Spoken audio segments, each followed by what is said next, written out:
We all have faced power cuts, sometimes longer than usual. At some point, most of us question what's stopping us from having a power supply with zero interruptions? But is it technically possible? To answer this question, we need to understand how electricity is dispatched. Here is a well known path of power distribution: a generator that generates electricity. Then this electricity gets to the transformer via the transmission lines, and then from the transformer to the house or any other building. Talking about electricity, the demand for it varies during the entire day. For a typical household, the morning demand tends to be higher with all daily needs being carried out. The noon might be where you run your fans or ACs at maximum, and the evenings might be even more, where you wash clothes or cook or watch TV. These behavior changes happen day to day or season to season and even differ from one household to another. And then you have an office which uses electricity in a different pattern, and then an industry in a completely different pattern. Despite such variations in demand, the grid understands what your daily power demands are and plans for such situations accordingly. In fact, it is so well planned that sudden addition or withdrawal of power at your house shouldn't even bother the grid. All this is possible because of the dispatch centers.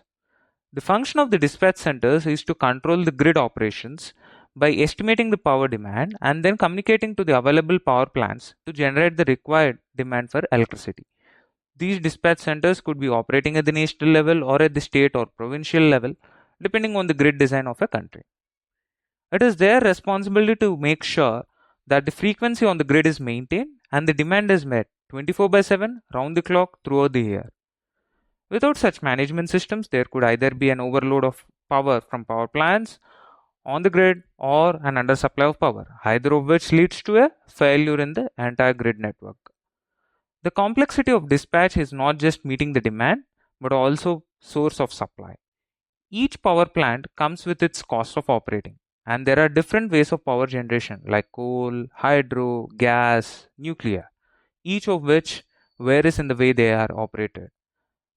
For example, the hydropower plant takes the shortest time to start up its operations, which is about 5 to 10 minutes. Similarly, a gas power plant takes anywhere between 5 to 30 minutes to start generating power.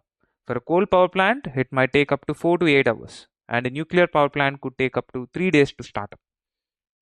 So, the function of the dispatch center is not just to arrange the required demand, but also selectively look into the active generators that can meet the demand.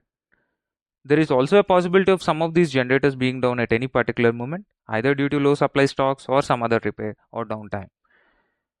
Now we also have additional sources like renewables into the picture. These renewables could be rooftop or be in the form of large scale plants. And sources like wind generators come with their own set of challenges. Now, how do they know you have a power cut? Most of the transformer repairs require a breaker replacement. So the dispatch center has a live status of such situations if such smart systems are deployed. Else, they rely on customer complaints of power cuts to fix them. Well, that should have fixed the issue of power cuts, right? Unfortunately, there is another issue.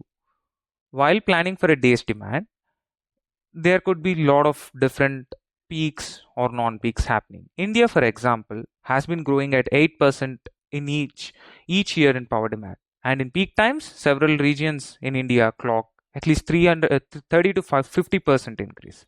Such rapid increases can be tough to plan in advance unless you have advanced prediction systems.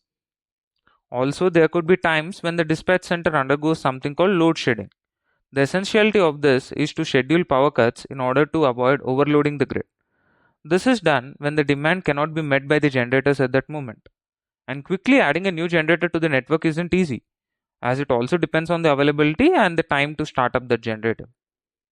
Now, coming back to the question of why we have power cuts, I hope you have the answer now.